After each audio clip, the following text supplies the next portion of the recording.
Elokuun viimeinen sunnuntai, 29. päivä vuonna 1982. Sveitsin Grand Prix keskellä Ranskaa Dijonin kaupungissa. Aurinko paistaa, on kesäinen hellepäivä. Tervetuloa mukaan seuraamaan kauden 14 MM-osakilpailua. Mukana on 26 kilpailijaa ja 15 tiimiä. Ranskalaiset Renault aika nopeimpina eturivissä, Alain Prost ja René Arnoux. Suomen ja Williams-tiimin Keijo Keke Rosberg ruudussa 8. Dijonin rata on lyhyt syherö, pitkä pääsuora, jonne aivan pian lähdetään lämmittelykierroksella. Muu osuus täynnä mutkaa. Pituutta vain 3,8 kilometriä. 2 viikkoa aiemmin nähtiin huima jännitysnäytelmä Itävallassa Österreich-ringillä. Silloin voittoon ajoi Italian Elio De Angelis. Keke Rosberg hävisi hänelle vain renkaan mitalla ajassa 0,05. Tuo kilpailu jäi myös Keken mieleen, sillä hän nousi M-pisteissä teoreettisesti kärkipaikalle. Hän ihmetteli sitä itsekin kärkipaikalla, mutta ei vielä yhtään voittoa. Tuolloin Itävallan kilpailun jälkeen muuan Jackie Stewart heitti huulta toteamalla, että mikäli ajat viikset, pääset vieläkin kovempaa. Nyt eturivissä voimakkailla turbomoottoreilla varustetut Renault ja siellä tuulen halkaisijana Alain Prost ja hänen imussaan René Arnoux. Prostille tämä on uran 40. kilpailu. Voittoja on tullut uralla jo 5, tällä kaudella 2. Ja mukana kommentaattorina myöskin Erkki Mustakari. Tämä kausi on ollut varsin dramaattinen. Didier Pironi hän johtaa MM-sarjaa ennen tätä kilpailua, mutta hän ei ole mukana, loukkaantui erittäin pahoin Hockenheimissa. Se on totta, Matti, ja tuo dramatiikka saattaa merkitä sitä, että nuo miehet, jotka pystyvät vielä ajamaan nämä kauden jäljellä olevat osakilpailut, ovat ne miehet, jotka nyt sitten taistelevat tämän kauden maailmanmestaruudesta edellyttäen, että se porukka ajaa näissä loppuissa kisoissa maaliin asti. Muussahan tapauksessa niin on mahdollista sekin, että Didier Pironi 39 pisteellä saattaa olla mies, joka kruunataan kauden päätyttyä maailmanmestariksi, mutta kieltämättä täytyy olla realisti ja todeta, että aika lailla epätodennäköistä se on. Mutta mikä tässä kaudessa on ollut toistaiseksi mielenkiintoista on se, että sarjassa on peräti 9 eri voittajaa eri kilpailuissa. Ja jos katsellaan näitä voittojen määriä, niin siellä on tällä hetkellä Didier Pironilla niitä voittoja on 2, Alain Prostilla, John Watsonilla ja Niki Laudalla niin ikään kullakin 2 voittoa. Sitten näitä 1 voiton miehiä on Elio De Angelis, Ricardo Patrese, Nelson Piquet, René Arnoux ja Patrick Tambay. Eli kyllä on ollut aivan poikkeuksellisen tasainen sarja myöskin tällä lailla arvioiden, koska niin moni eri mies on päässyt nauttimaan tuosta oman maansa kansallislaulun kuuntelusta tuolla korkeammalla palkintokorokkeella. 27-vuotias ranskalainen Renault Turbo-auton kuljettaja Alain Prost asettautuu omaan lähtöruutuunsa Dijonin radalla. 3,8 kilometriä on siis mittaa. Ja mielenkiintoinen yksityiskohta, Matti, se, että vaikka tuossa aika-ajossa Ferrarin Patrick Tambay ajoi 10. lähtöruutuun, niin syystä taikka toisesta hän ei ole nyt mukana tässä lähtöruudukossa eikä lähde tähän kilpailuun lainkaan. Me tiedä ihan tarkkaan, mikä tuo syy on, mutta jonkinlainen siellä näkyy tuo 10. ruutu tyhjänä. Ja näin ollen, niin Patrick Tambay ainoana Ferrari-kuljettajana ei osallistu tähän kilpailuun ja nyt on nähty hetki. 34-vuotias Keke Rosberg ruudussa 8 ja sitten lähdetään liikkeelle. Ennakkoasetelmissa Renault ovat todella vahvassa iskussa turbomoottoreilla. Siitä lähdetään niin kuin näkyy. Kyllä Renault saavat erittäin hyvän lähdön, mutta sieltä keskeltä ampautuvat myöskin Niki Lauda McLaren Fordilla ja rinnalla oli myöskin Andrea de Cesaris punavalkoisella Alfa Romeolla. Tulevat myöskin haastamaan vahvasti, mutta Keke saa jo erittäin hyvän lähdön autolla numero 6 ja nousee jo tuossa vaiheessa 5. käsittääkseni erittäin hyvän startin. Ottaa Keke Rosberg tuolla vaalean vihreällä Williams-autolla ja ampautuu siihen haastajan rooliin. Tässä nähdään tämän Dijonin radan hyvin vaikea ja korkeuserojakin löytyy. Tämä ratahan sijaitsee noin 400 metriä merenpinnan yläpuolella ja sieltä tullaan mäen harjanteelta, laskeudutaan jo alas ja kaarellaan tätä niin sanottua takalenkkiä. Yhtään paikkaa ei ole, missä kuljettaja pääsisi lepuuttamaan itseänsä tuolla takaosalla. Sen sijaan pitkä pääsuora antaa pienen mahdollisuuden hengäistä rauhassa. Renault, Alain Prost, René Arnoux Ja kyllä näyttää Matti siltä, että nuo autot, joissa nuo turbomoottorit antavat kyllä sellaista potkua tuohon eteenpäin menemiseen, niin nimenomaan Renault-parivalikon kohdalla näyttää nyt selvältä se, että he pystyvät hyödyntämään tuota muiden edessä ajamista. Ja nyt siinä taistellaan Renault-miehet keskenään johtopaikasta. No, ei vielä tapahtunut sen kummempaa ohitusyritystä, mutta hyvin näyttävät Renault liikkuva, eikä huonosti tule myöskään Ricardo Patrese sieltä Brabham BMW-autolla, jossa niin ikään on turbomoottorinen kone autossa. Ja täytyy kuitenkin muistaa, että tätä kautta on leimannut hyvin paljon nimenomaan tämä turbokoneet vastaan vapaasti hengittävät koneet. Ja voitaisiin jopa sanoa, että peli ei ole siinä mielessä ollut ihan reilua tällä kaudella. Että kyllä se kieltämättä on melkoinen etu. Jos nuo turbomoottoriset koneet vain kestäisivät, nimittäin heidän ongelmana on ollut nimenomaan tuo epäluotettavuus ja niin kovaa liikkuvia autoja, kun nuo turbomoottoriset autot ovatkin, niin nimenomaan tuo epäluotettavuus on liian usein tämän kauden aikana koitunut heidän turmiokseen. Kovaa taistelua käydään siellä takana myöskin. 6. lähtöruudusta ampautui mukaan 30-vuotias brasilialainen Nelson Piquet. 3. ruudusta tallitoveri 28-vuotias italialainen Riccardo Patrese BMW Brabham autoilla. Ja siellä on kovaa taistelua juuri heidän kesken. Kumpi sieltä pidemmän korin ottaa. Patrese pitää vielä tuon oman paikan tuossa, mutta Piquet haastaa vahvasti. Ja tässä näkyy juuri näiden 1,5 litran koneella varustettujen turbomoottoreilla varustettujen Renault-autojen voima. Tämä rata ei ehkä parhaimmillaan ole näiden turbomoottorilla varustettujen autojen rata. Täällä on niin paljon hitaita mutkia, että tuo turbon 100 hevosvoiman tehoetu ei ehkä ole niin hyvä, mutta kyllä tässä vaiheessa näyttää vahvalta. Katsotaan, miten kilpailu vanhenee. Se on ihan totta, ja nimenomaan tuolla pitkällä suoralla lähtömaalisuoralla tuo turbomoottorin etu, niin sen pystyy parhaiten hyödyntämään, mutta tämä syheroosuus on sitten se, jossa nuo vapaasti hengittävät autot pystyvät aika hyvin kamppailemaan kyllä näitä vastaan, kunhan vaan pitäisivät huolen siitä, että tuo kärki ei pääse liian kauaksi karkuun. Et kyllä siinä on Niki Laudalla ja Andrea de Cesariksella, Kekellä, Keken tallikaveri Derek Daleylla ja kumppanilla niin töitä ihan siis kädet täynnä pitääkseen tuon eron tuonne kärkeen edes kohtuullisen pienenä. Kyllä siellä edelleen Brabhamiehet taistelevat ja Nelson Piquet tunnistaa siitä, että hänen kypärässään on enemmän punaista väriä kuin Patresen kypärässä. Näytti siltä, että siinä Nelson Piquet siirsi itsensä 3. Aivan oikein, ja Keke Rosberg on tässä vaiheessa 6. Brabhamit ovat myöskin näitä turbomoottorein varustettuja autoja, ja näin ollen turbopelit ovat nyt ensimmäisenä, toisena, 3. ja 4. Mutta hyvin lähellä Brabhameita ovat sitten tämä punavalkoinen Niki Lauda, joka tulee sieltä Brabhameiden takana. Tässä menee René Arnoux ja sieltä tulee sitten Piquet, Patrese ja tuossa tulee Niki Lauda punavalkoisella. Keke on aivan hänen imussaan jo kiinni. Hienosti menee Keke Rosbergilla, Iisalmen suurella miehellä, ja tuossa näkyy sitten järjestys 2 ajetun kierroksen jälkeen. 8. ruudusta Keke on pystynyt nousemaan jo 6. Ei paha, näyttää hyvältä. Oli mielenkiintoista keskustelua ja ajatusten vaihtoa Keke Rosbergilta ennen tätä kilpailua, kun tallin valmistelevassa kokouksessa insinöörien kanssa tutkittiin, miksi auto aliohjaa. Siinä palaverissa tehtiin päätös, rohkea päätös. Laitetaan autoon etusiipi, mikä oli hyvin ainutlaatuista. Keke kertoo, että hän ei edes muista, milloin viimeksi he ovat käyttäneet Williams-autossa etusiipeä.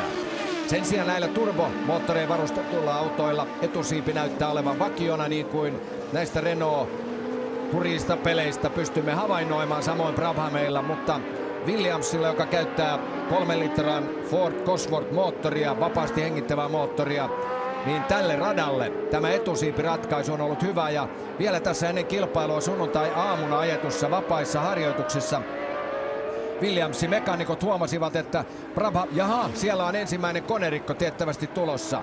Kuka mahtaa olla? Taitaa olla Tyrellin auto. Joko se on Tyrellin auto tai sitten se on ensin Ford-auto. Katsotaan nyt. Viittaisin siihen, että kyseessä on ensin Ford-auto ja kuljettaja Roberto Guerrero, argentinalaiskuljettaja, jolla nyt näyttää vähän siltä, että Tämä kilpailu jää vain 4 kierroksen mittaiseksi ja ikävä juttu hänen kannaltaan. Niin olin vielä jatkamassa tuosta etusiivekkeistä, että vapaiden harjoitusten aikana, eli warm-upin aikana, siellä tapahtuu jälleen tiukkaa taistelua, kun Niki Lauda taitaa olla tiukoilla siellä.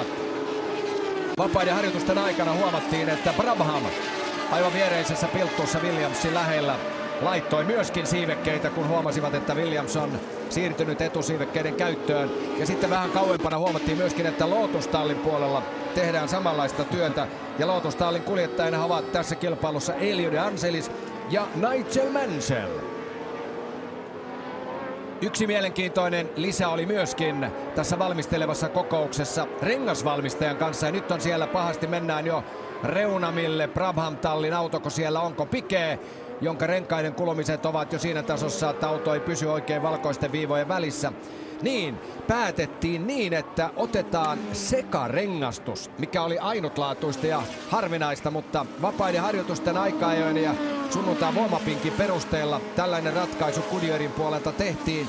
Ja Williamsiin asennettiin Keke Rosbergin autoon oikealle puolelle pehmeät renkaat ja vasemmalle puolelle kovemmat renkaat, mikä on sinänsä hyvin ainutlaatuista sekarengastus. Ja siinä menee Keke Rosberg. Hän on pystynyt nousemaan. Siellä Derek Daly ja täällä on sitten kovempaa taistelua. Ja siellä taitaa olla Bruno Giacomelli. Ja sitten Bruno Giacomelli tuolla Alfa Romeolla. Ja siinä on sitten yksi. Onko Andrea de Cesaris myöskin siinä jutussa mukana?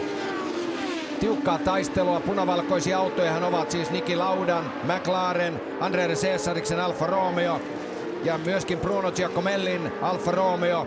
Ja mistä löytyy sitten toinen McLaren? John Watson starttasi kilpailuun 11 lähtöruudusta, että siellä on John Watson on niitä miehiä, joka taistelee kyllä tämän kauden maailmanmestaruudesta vielä aivan siinä, missä kuka tahansa muu, nimittäin John Watsonilla on noita pisteitä kasassa 30, Kekellä 31 ja kuten kerrottiin, niin Didier Pironilla, joka nyt ei ole enää mukana tämän kauden viimeisissä osakilpailuissa, niin Pironin pistessä olisi 39, eli kyllähän Watson siinä on kaikkein todennäköisimmät miehet, jotka tästä tämän kauden maailmanmestaruudesta taistelevat. Meidän Keke Rosbergin lisäksi on John Watson 30 pinnalla, Lauda 26 pinnaa ja Alain Prost 25 pisteellä. Kyllä siitä porukasta todennäköisesti löytyy tämän kauden Formula 1 maailmanmestari, mutta vielä on tämä kilpailu ja 2 muuta ajamatta ja vasta sen jälkeen me tiedämme. Tämän jälkeen sirkus siirtyy Monzaan Italiaan ja mistä se tietää, vaikka tuo maailmanmestaruus ratkaisi jo tuolla Italiassa tai sitten vasta Las Vegasin päätöskilpailussa sitten myöhemmin syksyllä. Ja kyllä tuo 2 viikon takainen Itävallan kilpailu on puhuttanut nämä väliajat ennen kuin kolonna saapui tänne keskelle Ranskaa noin 300 kilometrin päähän Pariisista ja 200 kilometrin päähän Genevestä. Nimenomaan tuo maaliin tulo. Se oli huima jännitysnäytelmä, kuinka Keke pystyi haastamaan Elio De Angeliksen viimeisessä mutkassa ja vielä kiihdyttämään pienen imutuksen jälkeen tuolla maalisuoralla ja aivan rinta rinnan tullaan, että siinä todellakaan ei ollut kuin tuo renkaan mitta, pituusmitta suurin piirtein, joka erotti autot toisistaan ja ajassa se oli vain 5/100. Ja niistä asetelmista lähdettiin sitten tähän kilpailuun. Ja Kekehän oli siirtynyt teoriassa todellakin tuon Itävallan kilpailun jälkeen M-pistejohtoon, kun otetaan huomioon se, että Didier Piron ei enää pysty osallistumaan kauden kilpailuihin. Ja nyt on jännittävää nähdä sitten, minkälaisen riemujuhlan Keke tässä järjestelee. Ja pystyykö hän nousemaan jo sitten MM-taistelussa sellaiselle paikalle, että seuraavassa kilpailussa tuo maailmanmestaruus voisi olla jo plakkarissa. Siinä nyt ohjaaja tarjoaa meille kaksinkamppailua Nelson Piquet vastaan René Arnoux. Eli siinä Nelson Piquet koko ajan hiilostaa René Arnouta, edellä ajavaa René Arnouta. Ja vaikuttaisi ainakin tässä kohtaa siltä, että Piquetin auto on aavistuksen verran nopeampi, kun hän vaan kerkiää siihen riittävän lähelle, että pystyy sitten hyökkäämään ja yrittämään ohitusta. Ja aika hyvin Kekekin muuten seuraa siinä Nelson Piquettä. Itse asiassa jos verrataan näihin miehiin täällä, Ricardo Patrese ja oliko siellä Niki Lauda, niin jos heihin verrataan, niin Keke kyykii aivan hyvin kohdallaan tässä kohtaa. Sveitsin Grand Prix ajettiin kaiken kaikkiaan Aiemmin 5 kertaa, nyt on 6. kerta. 5 kertaa 50-luvulla Bremgartenissa. Pitkällä 7,2 kilometriä pitkällä, hyvin vaarallisella radalla, puiden ympäröimä, ei suoria, vain mutkia, sinänsä hyvin ainutlaatuinen rata. Ja nyt sitten tämä pitkän tauon jälkeen, syystä että aikanaan Le Mansissa oli tämä vakava onnettomuus, jossa 80 ihmistä kuoli vuonna 1955. Sveitsissä kiellettiin moottoriurheilu, mutta nyt sitten vuonna 1982 päätettiin ajaa Formula 1 Sveitsin Grand Prix, ei kuitenkaan Sveitsin maaperällä, vaan rata vuokrattiin naapurimaasta Ranskasta, eli täältä Dijonista, ja siinä menee keke numerolla 6. Ja nyt ajetaan siis Sveitsin Grand Prix todellakin ranskalaisella maaperällä, ja tämä piirtyy historiaan ilman muuta. Jännittävänä tapahtunaa, ja Piquet tulee! Kyllä, ja ohittaa René Arnoux, nousee 2. Tästä tulee vielä mielenkiintoinen taistelu, ja kuinka kaukana on sitten Williamsin auto vapaasti hengittävällä Fordin moottorilla. Loppujen lopuksi edellisissä vähän laajemmissa kuvissa, missä näimme tämän parivaljakon takana tuolta rataa vähän pitemmän matkaa, niin siellä kyllä näytti Keke olevan edelleen aika lailla hyvin kyydissä mukana, mutta nyt nämä kuvat eivät sitä meille valitettavasti paljasta. Sen verran tiivistä kuvaa meille tarjotaan, mutta aika hieno ohitus Nelson Piqueteltä, ja täytyy huomata, että ehkä tällä radalla tuo nimenomaan tuon pitkän lähtösuoran jälkeen ensimmäinen mutka ja siinä jarrutuksessa. Ehkä se on se ylivoimaisesti paras paikka ohittaa, ja niitä ehkä meille tarjotaan ja toivon mukaan tarjotaan vielä runsaasti tämän kilpailun aikana. Kaiken kaikkiaan ajetaan 80 kierrosta tällä vajaat 4 kilometriä pitkällä radalla. Siitä tulee 304 kilometriä, ja siinä on Keke. Joo, aika hyvin tulee Keke siinä. Vauhdikkaasti. Ja kohta on Kekevuoro sitten puolestaan hiostaa René Arnouta. Ja siinä melkein näkyy tulokset. Kyllä. Ja täällä menee sitten kilpailua johtava Alain Prost. 27-vuotias ranskalainen, joka on jo toistaiseksi vielä lyhyen Formula 1-uransa aikana jo saanut lisänimen professori sen takia, että mies viettää niin valtavan paljon aikaa noiden insinööriensä kanssa pohtiessaan sitä, miten tuosta autosta saisi aina vain suorituskyvyltään paremman ja paremman. Ja näillä vaikuttaa nyt siltä, että tämä mies on nyt menossa kotimaan kamaralla. Tosin on nimeltään Sveitsin GB, niin kohti kauden 3. voittoa. Ainakin tässä kohtaa se siltä vahvasti vaikuttaa. Ja Alain Prost on niiden miesten joukossa, joilla todellakin on tällä kaudella jo 2 voittoa lakkarissa. Nuo 2 edellistä voittoa tulivat itse asiassa kauden 2 ensimmäisessä kilpailussa. Eli ensimmäinen voitto tuli Etelä-Afrikan Kialamissa ja toinen sitten perään Rio de Janeirossa tuolla Brasilian helteisellä, mikä se nyt on, Japara.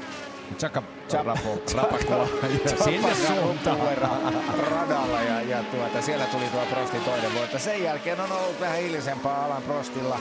Itse asiassa meni niin monta kilpailua, että vastakauden 10. kilpailu, joka ajettiin tuolla Brands Hatchissa Englannissa, niin sieltä tuli sitten seuraavan kerran Prostille pisteitä 6.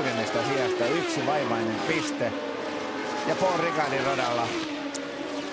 Ricardin radalla sitten aikaisemmin kesällä niin 2. sijasta 6 pistettä. Eli siinä on Prostin pistesaldo, eli yhteensä tällä hetkellä ennen kuin tämä kilpailu käynnistyi 25 pinnaa. Mutta nyt näyttää siltä, että Alain Prost on matkalla kohti tämän kilpailun voittoa, kun kierroksia vielä toki kovin vähän ajettu ja niitä on runsaasti vielä jäljellä. Ja tiedetään, niin voitosta saa 9 pistettä, kakkosijasta 6 pistettä, kolmosijasta 4 pistettä ja sitten nuo viimeiset sijat, eli 4, 5 ja 6 antavat pisteitä 3, 2 ja 1. Täytyy palata vielä tuohon Didier Pironin onnettomuuteen Hockenheimin vapaissa harjoituksissa lauantai-aamun sateessa. Kun katsotaan näitä autoja, mikä se rakennelma on, keula on hyvin lyhyt. Kuljettajan jalat työntyvät aivan tuohon etusiivekkeen kohdalle, ja sitten sen jälkeen kuljettajan takana on valtavasti muuta massaa. Siellä on suuri polttoainetankki, siellä on paljon tilaa vievä moottoriratkaisu ja niin päin pois. Muistan itse Hockenheimissa tuon Pironin onnettomuuden vielä, siis muutama kilpailu sitten. Olin ensimmäisten joukossa, kun pääsin juoksemaan vielä radan yli autoja väistellen, kun näimme sen onnettomuuden kuvaajani kanssa. Ja olimme ensimmäisten joukossa 2 ensiapumiestä ehti ennen meitä, mutta pääsin seisomaan suoraan Didier Pironin auton edessä. Ja täytyy sanoa, että kyllä olin todella järkyttynyt siitä. Se oli aivan auto savuaa vielä. Ja pelastusmiehiä on tulossa koko ajan lisää ja jonkin aikaa kesti ennen kuin meidät heitettiin siitä pois. Ensin niin kuin suuri epätietoisuus siitä, että mitä on tapahtunut. Kunnes sitten ihan vierellä vasta näin auton numeron ja pystyin kypärästä tunnistamaan Didier Pironin. Ja jalat oli, niin kuin tällaisessa tilanteessa näillä autoilla, kun mennään suora törmäys seinään, niin jalat menee aivan muussiksi ja ikävä kyllä hänen loukkaantumisensa oli alaraajojen osalta niin erittäin vakava. Siinähän on aikaisemmin niin 70-luvun, 60-70-luvun suuri tähti Jackie Stewart on jo puhunut siitä, että silloin kun he ajoivat, niin kuljettajat istuvat periaatteessa keskellä autoa ja vaara jalkojen loukkaantumiselle silloin oli vähäisempi kuin tänä päivänä. Kun katsotaan näitä kuvia, missä nähdään, että kuljettaja istuu niin lähellä nokkaa kuin suinkin mahdollista ja jalat on tuon auton etuakselilinjan etupuolella. Tuommoisella autolla kun täräyttää kovaa seinää päin, niin ei mikään ihme, että siitä saattaa jalat saada kipeitä. Ja nyt on käynnistynyt varmasti sellainen keskustelu, että tuolle ongelmalle täytyisi jotain tehdä. Saa nyt sitten nähdä. Se on tietysti aikamoinen iso muutos autojen suunnittelijoille ja sille suunnitteluprosessille, millä näitä autoja suunnitellaan. Ja saa nähdä sitten, tuleeko siitä koskaan mitään. Mutta Jackie Stewart, mies, joka itse aina pisti tuon turvallisuusasian etusijalle, niin on paljon puhunut tuon asian puolesta, että jotain asialle täytyisi tehdä. Eli jollain lailla suunnitella näitä autoja eri lailla, mutta se on sitten sen ajan murhe, tapahtuuko sille rintamalla jotakin. Käydäänpä läpi vielä myöskin Keken kautta linjan. Ensimmäinen vuosi Williamsilla, takana Fittipaldin raskaat kokemukset, Tolemanin ja niin päin pois. Ei tainnut Tolemani olla, vaan Theo Jipin autolla suuri skandaalimainen hieno saavutus sateisella radalla aikanaan, missä Keke teki varsinaisesti tuon läpimurtonsa. Mutta nimenomaan tämä vuosi on ollut varsinainen jackpotti, mistä varmasti niin kuin suomalainen formulahistoria saa alkunsa ja on jo saanut alkunsa. Suuri suomalainen formulahistoria. Etelä-Afrikan kilpailusta Keke ajoi siellä ensimmäisen kilpailunsa Williams Fordilla ja nyt on menossa 14 osakilpailu. Prost heittää sinne nopeimman kierrosajan, mutta Keken kausi, hän on ollut 3 kertaa toinen, 2 kertaa 3, 1 kerran 4, 2 kertaa 5 ja 3 kertaa hän on joutunut keskeyttämään.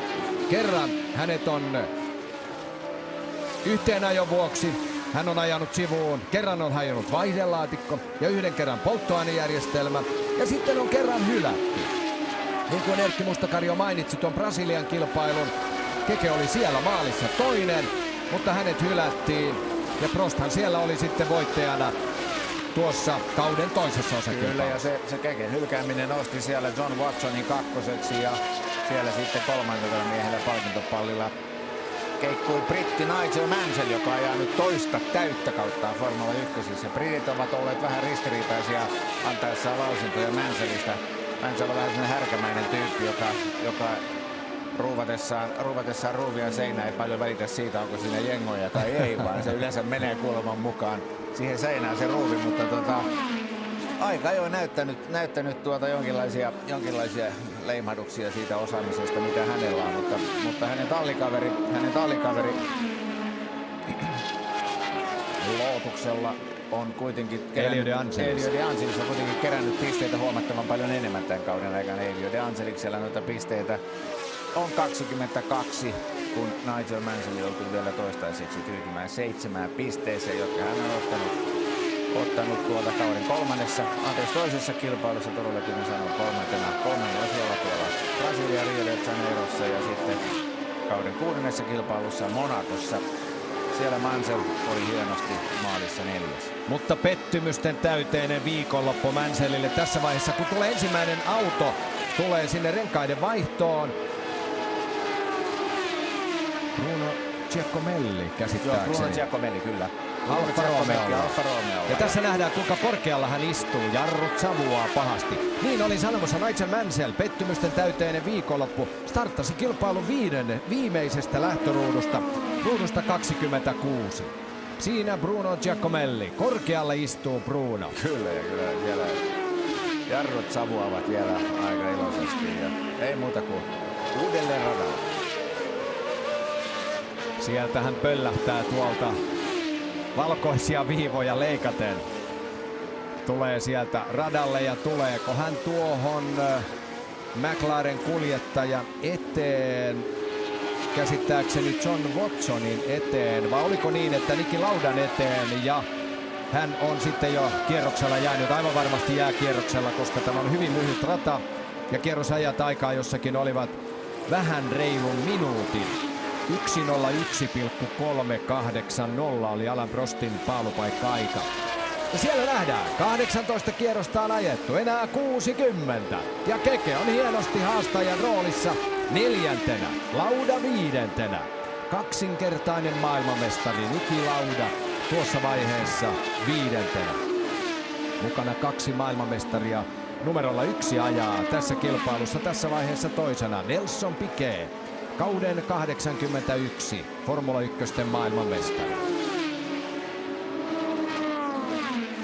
No, siellä on edelleen René Arnoux, pysyy jollain lailla kyllä vielä Nelson Piquetin kyydissä mukana, mutta vaikuttaisi siltä, että tuo ero ensin alkuun se kasvoi, mutta on nyt ihan jymähtänyt suurin piirtein sille tasolle, mitä se nyt tällä hetkellä on. Ja niin ikään Keken paikka tuolla Arnoun takana niin on niin ikään vähän niin kuin jymähtänyt nyt nämä tilanteet tällä lailla paikoilleen, ja saa nähdä, voi olla, että tässä nyt kuitenkin odotellaan noita ensimmäisiä varikkopysähdyksiä. Ja se saattaa olla tietysti yksi syy siihen, ja nyt paljon riippuu se, että kummosilla renkailla miehet siellä tällä hetkellä rataa kiertävät, kuinka hyvin tuo ja kuinka paljon tuo syheroosuus syö tuota rengasta, ja jos siellä nyt siltä osin kaikki on hyvin, niin silloin ei välttämättä tarvitse tässä kohtaa vielä suurta varikolle menoa. Nythän eletään aikakautta, jossa tämä auton aerodynamiikka on omalla tasollaan, eli auton reunoilla pitkällä sivulla on maata laahaava joustovarainen reuna, joka sulkee ilma-alan tuonne auton alle. Se on hyvin mielenkiintoinen elementti, joka on ollut jo useamman vuoden ajan. Ja tämä on vuoden 1982 huippudesign ja huipputeknologiaa. Ja se on hyvin kestävää vanerilaatua. Kova ääni siitä lähtee, kun auto tulee tuonne varikolle, kun siinä ihan selkeästi puuosa tai tämmönen kovempi puuosa, mitä se sitten ihan onko titanilevyä vielä siinä alla, mutta laahaa kuitenkin asfaltin pintaa. Mutta sivut on suljettu sillä tavalla, että auton alla oleva ilma ei pääse pakenemaan missään vaiheessa. Nyt numerolla 7 John Watson. John Watson tulee renkaiden vaihtoon ja tankkaukseen. 36-vuotias britti. Ja uutta sileäpintaista sinne alle. Ja siellä käydään nyt sitten keskustelu, napsastaan tuo piuha kiinni ja sitten piuha irti.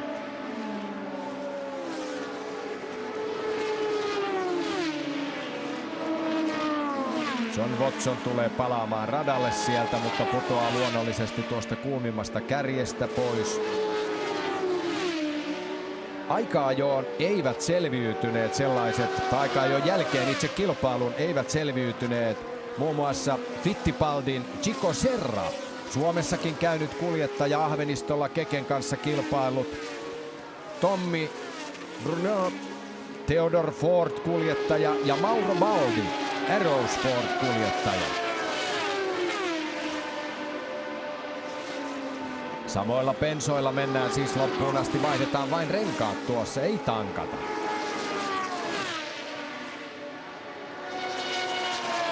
Tosin hämärä mielikuva on siitä, että jossakin vaiheessa oli tulipalo tuossa Keken autossa tankkauksen yhteydessä Brasiliassa.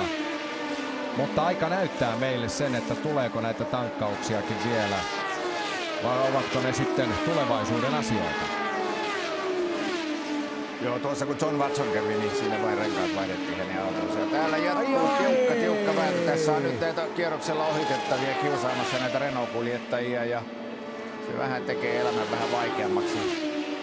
Siinä kohtaa Alain Prostille miehelle, joka ajaa kärjessä. Siellä pitäisi vähän selvemmin antaa näille ohitettaville niin tietoa siitä, että takaa tulee kilpailua johtava kuljettaja, eikä tehdä sitten tuota ohittamista niin vaikeaksi. Ranskalainen Jarbier Jarrier Osella-tiimin kuljettajana. Tässä vielä nähdään sitten Watson vielä varikolla.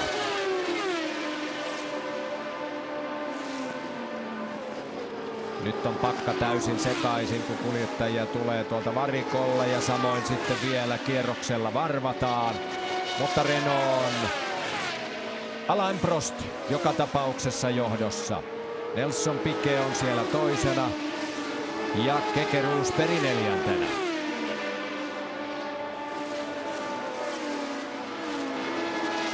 Siellä Arrows-auto joutuu myöskin väistämään ja antamaan tietä.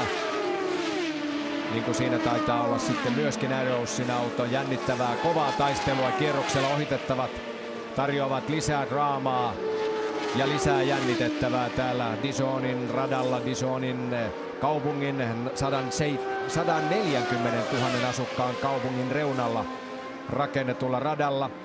Aivan keskisessä Ranskassa. Katsojia järjestäjien alustavan ilmoituksen mukaan noin 670 000. Tänne odotettiin jopa 80 000, mutta kun alueelle vie vain yksi tie, kaikki eivät todennäköisesti edes ehtineet tähän kilpailuun mukaan valtavien ruuhkien vuoksi. Ja näin ollen näillä mennään. Sen verran teknistä tietoa näistä moottoreista, niin eli nuo autot, joissa on turbomoottorit, ne on tommosia 1,5 litran koneita, jossa on kompressori ja sitten taas nuo vapaasti hengittävät moottorit, ne on 3 litran V8 käytännössä katsoo kaikki ja niin ikään ilman kompressoria nuo moottorit. Hallitseva maailmanmestari siellä näytti tyylikkäästi ohituksen. Kyllä. Siinä Arnaud. Siellä oli vähän kärkipään miehellä on nyt vähän ongelmaa, koska porukkaa riittää, ohitettavia riittää vaikka kuinka paljon ja täytyy katsoa, että ovatko nuo ratatuomarit koko ajan hereillä, jotta pystyisivät antamaan jonkinlaista merkkiä takaa tuleville tai ennen kaikkea niitä hitaammille kuljettajilta takaa tullaan lujaa ja ohi pitäisi päästä. Brabham Tallillehan tämä vuosi 1982 on tietyllä tavalla juhlakausi, 20. kausi. Talli aloitti toimintansa silloin 60-luvun alussa 1962.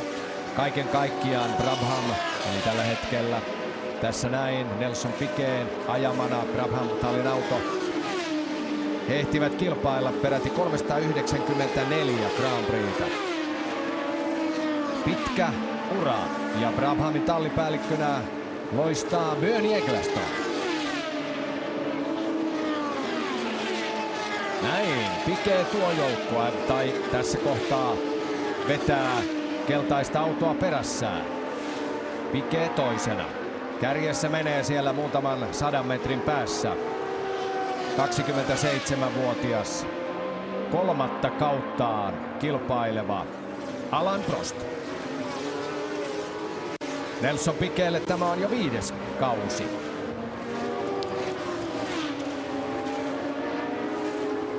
Se on hieno rata tämä Dijonin rata ja nimenomaan nämä korkeuserot tekevät sitä kovin mielenkiintoisen vaikka kuten sanoit Matti, niin ei se nyt välttämättä ole niitä kaikkein mukavimpia, parhaimpia ratoja näille autoille, mutta kuitenkin tuo korkeuserojen kirjavuus ja sitten mielestäni myöskin tuo radan syherro-osuus tarjoaa vielä mahdollisuuden sellaiselle kamppailulle, jossa nämä vapaasti hengittävillä moottorilla kilpailevat kuljettajat, heillä on pieniä mahdollisuuksia näitä turboautoja vastaan. Ainakin vähän paremmat kuin että jos taas pelkkää suoraa luotettamista niin kuin Hockenheimin rata siellä metsän siimeksessä on. Keke on viestittänyt varikolle jo 10 kierroksen jälkeen.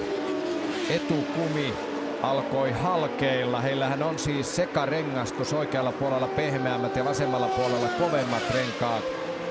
Ja siellä Keken hermo on varmasti nyt vähän kireällä, että onko tämä toimintamalli valittu sekarengastus sittenkään oikea. Varmasti miettii kovasti sitä, pitäisikö ajaa varikolla vai odottaa päällisen kumin kulumista sen verran, että sydämeltä löytyisi ehjä kumi koko pinnalle. Sinällään sekin on mahdollista Goodyearin antamien tietojen mukaan. Ainakin toistaiseksi Keke ottaa tuon riskin ja jatkaa. Ja on hyvissä asetelmissa. Nyt sitten mitä kilpailun vanheneminen tuo tullessaan. Keke on 4. Siellä äsken yksi ratatuomarista piti keltaista lippua yllä ja ei toki heilutellut sitten sen kummemmin, vaan lähinnä niin piti sitä niin kuin liikkumattomana paikallaan ikään kuin varoittaakseen jostakin edessä olevasta ongelmasta, mutta ainakaan ohjaajalle meidän näyttelystä ongelmista. Siellä tietysti voi olla, että siellä on joku keskeyttänyt ja ajanut autolla tuonne radan sivuun ja siitä sitten varoitetaan kuljettajaa, mutta valitettavasti ohjaaja ei ole meille näyttänyt muuta kuin tuon Roberto Guerreron konerikon tuossa heti neljän ajetun kierroksen jälkeen. Se on ainoa toistaiseksi tapahtunut keskeytys, kun kerrotaan se, että Patrick Tambay Ferrarilla ei lähtenyt kokonaan tähän kilpailuun edes lainkaan mukaan, niin näin ollen ovat ainoat miehet, jotka ovat poissa näistä kekkereistä tässä kohtaa, ja 23 autoa kiertää tällä hetkellä Dijonin rataa ympäri. Samalla kun autot kiertää, niin palautetaanpa mieliin, mitä kaikkea vuonna 1982 itse asiassa tapahtui. Mauno Koivisto valittiin presidentiksi tammikuussa. Falklandin sodan ensimmäiset hyökkäykset nähtiin maaliskuussa. Tiina Lillak heitti uuden maailmanennätyksen naisten keihäällä 72-40. Helmut Kohlista tuli Saksan liittokansleri. YK patistaa Neuvostoliittoa pois Afganistanista. Ja ensimmäinen keinotekoinen sydän asennettiin. Ja siellä nyt sitten auto numero 17. Hän on Robert Keegan. Robert Keegan Marchford-autolla, niin hänen homma päättyi siihen ajettuja kierroksia 25. Mielenkiintoista on se, että tässä kilpailussa on monta rengasmerkkiä mukana. Goodyearin lisäksi Pirelli, Michelin ja sitten Avon rengasmerkki, jota juuri Keegan muun muassa käyttää. No ei siinä vaikuttanut, että auto olisi ollut millään lailla mennyt rikki, mutta syystä tai toista on ehkä ollut vaan ulosajo ja moottori sammunut ja sillä hyvä. Ja siihen loppu herra Keeganin kilpailu tällä kertaa.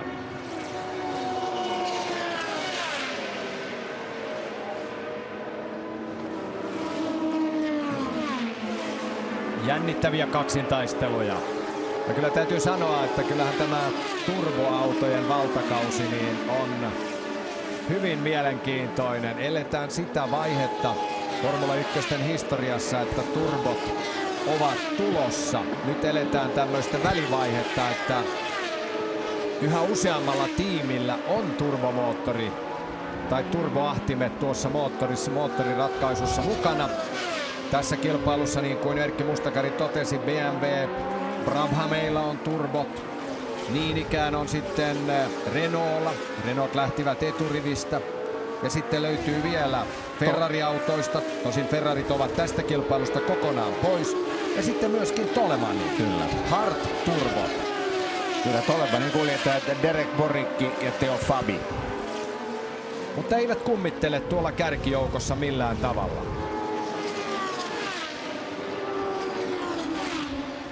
Vorik. Onko jopa niin, että Vorikkia ei ole näkynyt? Onko hän jopa jo keskeyttänyt? Ei vaikuta siltä. Saattaa olla muuten, että ei ole pitkään aikaan tuolla radalla näkynyt, mutta kyllä siellä ainakin toinen Tolemani vielä rataa kiertää. Ja jos näin on, että Vorikin matka olisi jäänyt kesken, niin Ai kun vetää tiukassa luisussa. Kyllä. Vaarallisen tiukassa. Siinä saamme nauttia vähän Nelson Piquén ajotaitojen esittelyä. 4,2 sekuntia. Kyllä heillä nyt näköyhteys on tuossa toisiinsa. Joo, ja Nelson Piqué ottaa pikkuhiljaa Alain Prostia kiinni. Siellä menee Musta Lotus tuossa, jonka taakse pian asettuu sitten Alain Prost ja hakee ohituspaikkaa. Siellä on Nigel Mansell. Joo, ja kyllä yksi syy siihen, että Nelson Piquet ottaa Alain Prostia tällä hetkellä kiinni, on se, että siellä on vähän väliä noita kierroksella ohitettavia. Ja jos Prost jää vähänkin aikaa siihen kuppaamaan siihen kierroksella ohitettavien taakse, niin sehän mahdollistaa sen, että Nelson Piquet, joka on vähän rämäpäisempi rattimies kuitenkin. Kiihko latino. Niin onnistuu kuitenkin ottamaan tuota eroa pikkuhiljaa kiinni. Kovasti pomppii autot tällä lähtösuoralla, niin kuin on aiemminkin kuvissa pystytty näkemään. Siinä nyt sitten.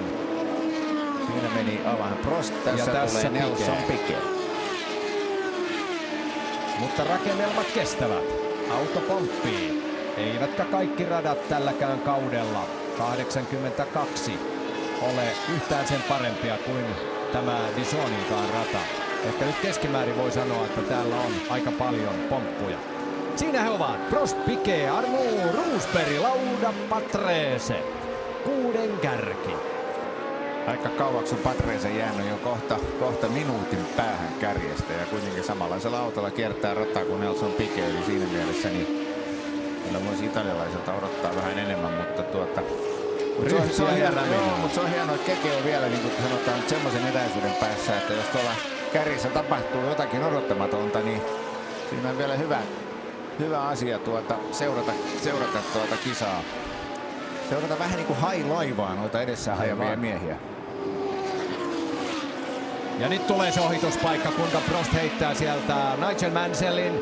Ja sitten on tuo vaaleampi numerolla 19 kilpaileva. Ei ollut numero 19, koska sellaista ei ole ollenkaan. Tuolla oli kuin Raoul Boesen. Saatte olla.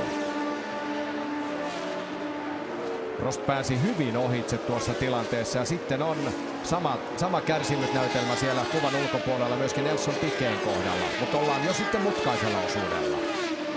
Ja se on aina tappio, siellä ei kovin helposti päästä ohitse. Ja tuossa nyt näki ihan selvästi, että mies, jonka Alain Prost ohitti, niin tuo kuljettaja teki hienosti tilaa ja tuon ohituksen huomattavan paljon helpommaksi. Siinä on 3 autoa nyt Piquetin ja Prostin välissä. Siinä on yksi Ligieri, jonka tunnistaa noista sinisistä kyljistä.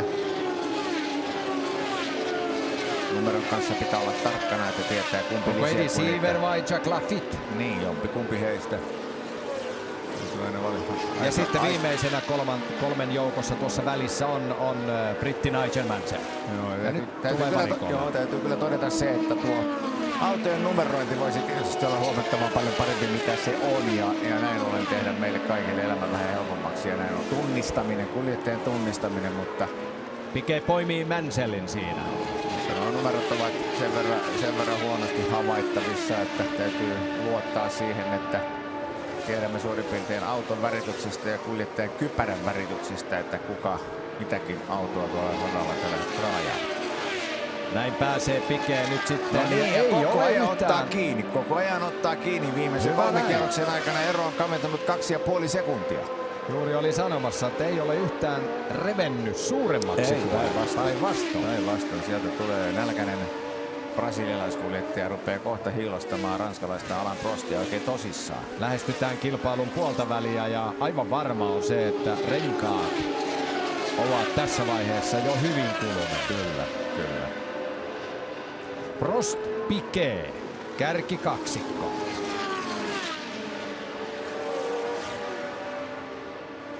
Se on aika jännä täällä Dijonin radalla tilanne on se, että siellä on muutamat paikat, missä yleisöä on paljon, mutta sitten siellä on sellaisia rataosuuksia, joissa tuntuu, että ristin sielua ratatuomareita lukemuttamatta seuraamassa kuljettajan edesottumuksia. Ei edes TV-kameroita. Ei niin, ja tässä kuvassa nyt nähdään, että aika hyvin väkeä on tuonne katsomoihin kuitenkin joka tapauksessa tullut ja tiettävästi kilpailujärjestäjän arvio on se, että siellä on noin 65-70 000 katselijaa nyt seuraamassa tätä kilpailua.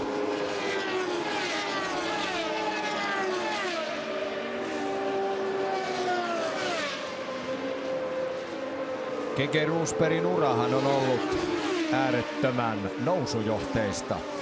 Pitkään niistä 70-luvun alun tilanteista, ammattimaisesta ajamisesta, erilaisten formuloiden ja jopa äärettömän kovan kilpailukalenterinkin saattelemana, milloin on saman vuoden aikana ajettu lähestulkoon perättäisinä viikonloppuna Uudessa-Seelannissa ja sitten välillä USAssa. Lennetty Macaoon, Argentiinaan, Kanadaan. Aivan käsittämättömän paljon kilpailuja yhden kauden aikana, niin kuin muun muassa vuonna 1978. Niin siinä on noin 30 kilpailua eri puolilla maailmaa. Ja nyt Lisierillä numerolla 26 Jack Laffite joutuu keskeyttämään. Keke ajoi siis vuonna 1978 Tasman Pacific-sarjassa. Niin ikään ajoi sitten Atlantic-sarjassa ja Wolffilla ensimmäiset kilpailunsa Formula 1. ATS F1 ja sitten Wolffin Formula 1-autolla. Ja siellä numerolla 25 on sitten Eddie Cheever, jenkkikuljettaja vaikeuksissa.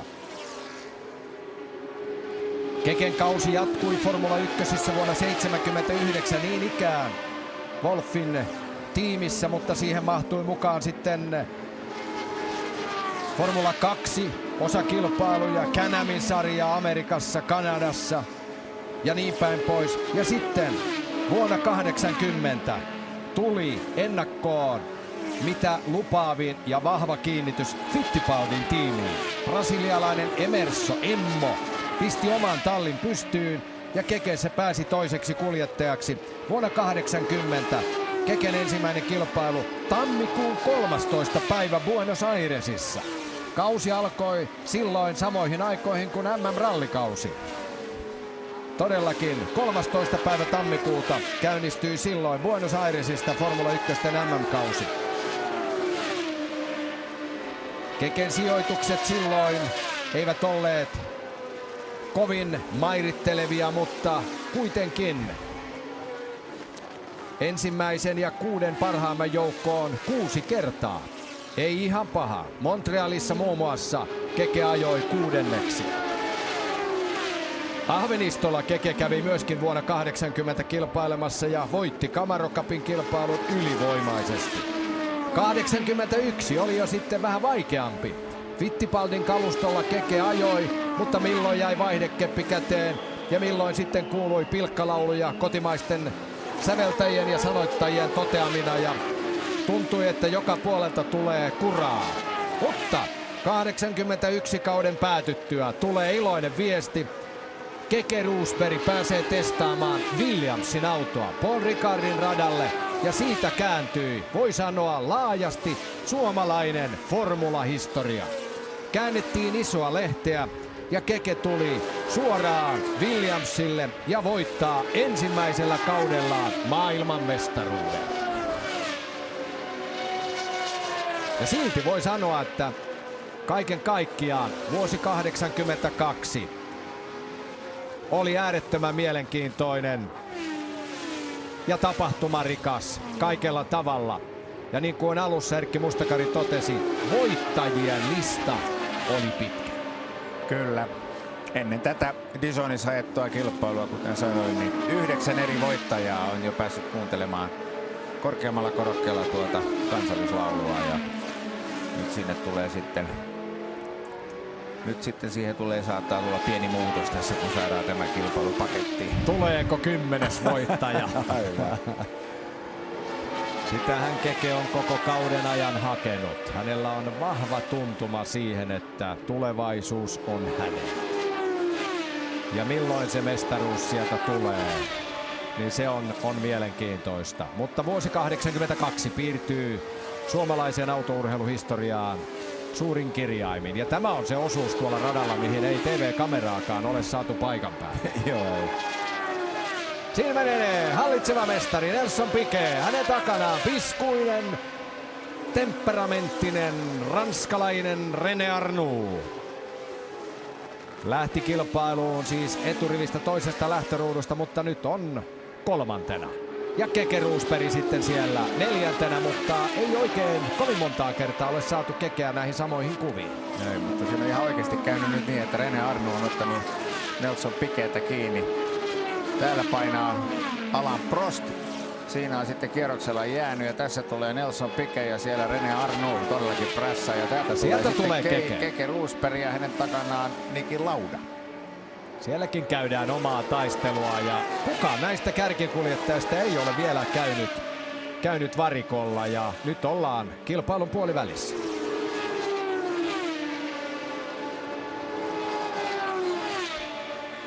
Valtavan hienot äänet näistä autoista kantautuu ja todella kauas.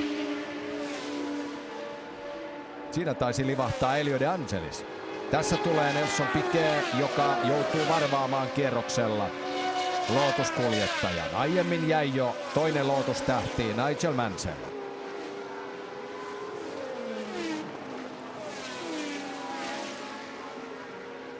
Tämän kauden kilpailukalenterissa on kaiken kaikkiaan 17 osakilpailua. Ja nyt tulee Piquet. Piquet tulee varikolle tässä vaiheessa. Näinkö oikein? Siinä menee René Arnoux ja Piquet tulee nyt varikolle. Eli Renault ottaa nyt tässä kohtaa kaksoisjohdon Alain Prost ja René Arnoux toimesta. Siellä on vipinää muutoinkin tuolla varikolla. Näin tulee Piquet omalle paikalleen. Näkyykö sattumalta missään Bernie Ecclestonia tuossa varikkomuurilla? Mutta katsokaa kuinka turbo 1,5 litran koneesta löytyy, BMW-koneesta löytyy valtavat liekit. Ja siitä lähdetään uudet renkaat alle ja hirmuisella rutinalla liikkeelle. Niin paljon kuin vaan sieltä uskaltaa kaasua painaa. Ja kun hän on maailmanmestari, hallitseva mestari, niin hänellä oli tuo reunimaisin paikka. Ja nopeasti hän täräyttää siihen, mutta ei tainnut osua suoraan siihen John Watsonin perään. Watson pystyy pitämään tuon oman paikkansa ja Piquet joutuu nyt sitten ajamaan omaa taistelua lähinnä kelloa vastaan tässä vaiheessa ja odotella kaikessa rauhassa samalla myöskin sitä, kun muut käyvät varikolla.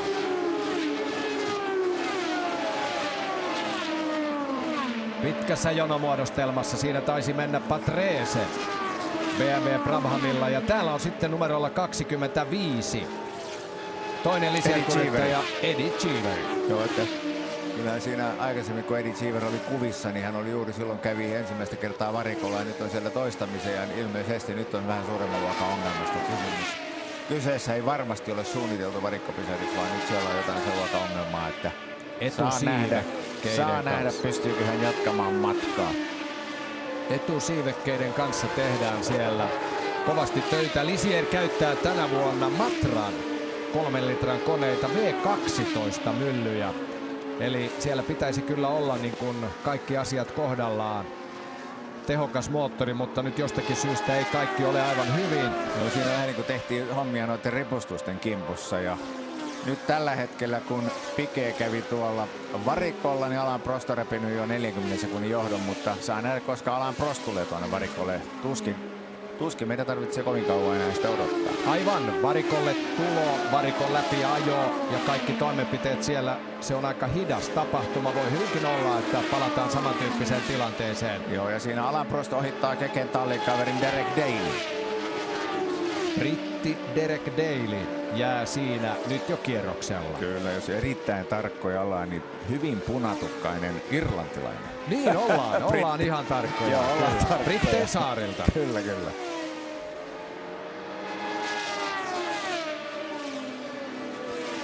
Hyvältä näyttävät ainakin TV-kuvien perusteella Alain Prostin auton renkaat, mutta sehän ei ole välttämättä koko totuus.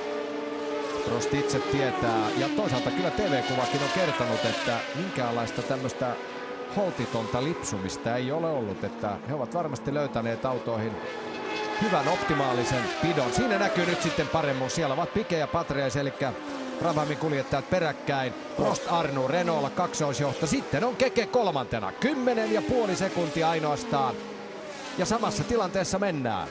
Eivät ole kärkikolmikosta kukaan käyneet vielä renkaiden vaihdossa. Ja yli puolet on jo ajettu kilpailu. Alfa Romeo jää siinä. Komeasti ja tyylikkäästi tapahtuu tuo ohitus.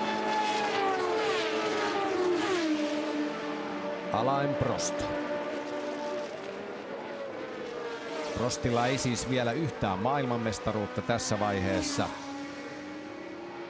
Ne rikkaat vuodet ovat sitten tulevaisuudessa. Laudalla on siis, Niki Laudalla on tässä vaiheessa jo 2 maailmanmestaruutta ja hallitsevana maailmanmestarina tällä kaudella ajaa Brabhamilla Nelson Piquet.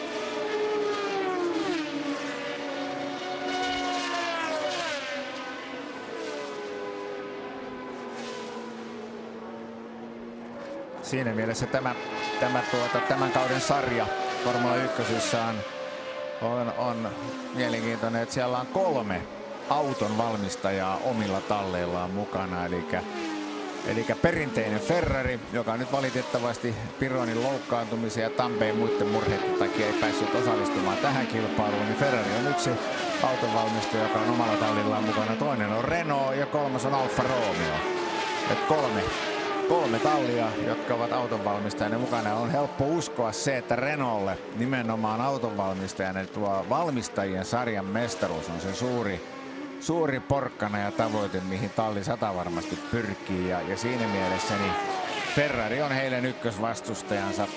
Puhutaan mitä puhutaan. Ja sitten se kuka sitten vie kuljettajan maailmanmestaruuden nimissä, se on toinen juttu. Mutta Renaultin autonvalmistajana tuo valmistajan sarjan mestaruus on se kaikkein suurin porkkana.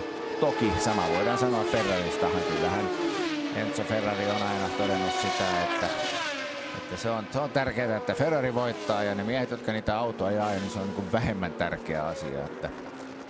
Ja saattaa olla, että vähän tuota samaa ajattelua on yritetty takoa noiden Renault-kuljettajien päähän, että tuokaa ne autot ehjänä maaliin, niin kaikki on hyvin. Niin, kaiken kaikkiaan tähän kilpailuun oli pyrkimässä 29 kuljettajaa, joista 26 parasta selviytyi aika-ajon perusteella.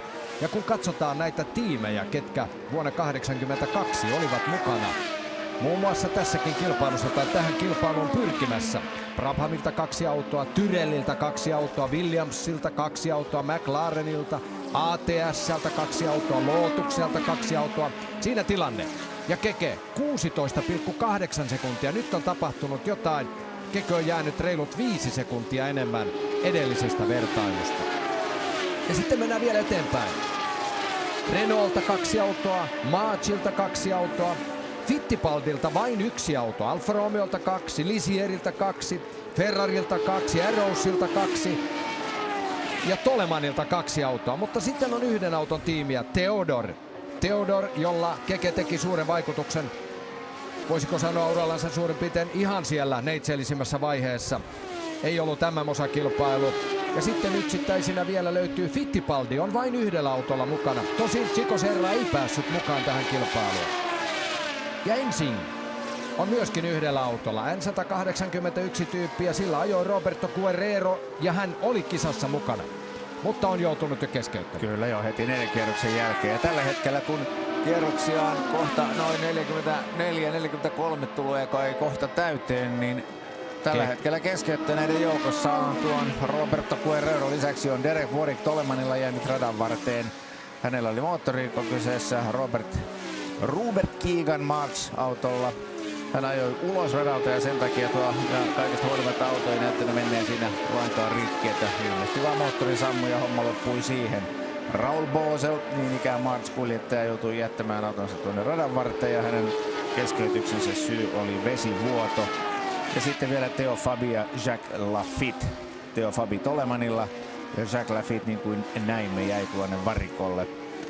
Syytä meillä ei ole vielä kerrottu, mikä se oli, ja näin ollen niin kilpailu jatkuu ja aina. Ja nyt Keke iskee. No niin. Tulihan se paikka sieltä.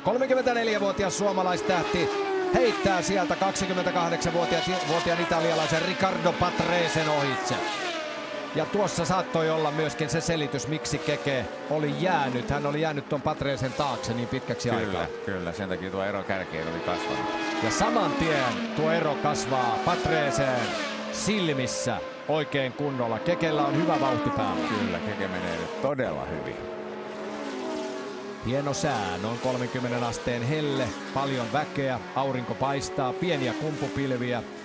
Mutta siellä mennään, radan pinta noin 45 astetta, eli siellä on hyvin lämpimät oltavat. Ja siinä näkyy sitten Keken autossa, kuinka siellä on aika vahva etusiipi, niin kuin myöskin on tässä Brabhamin autossa.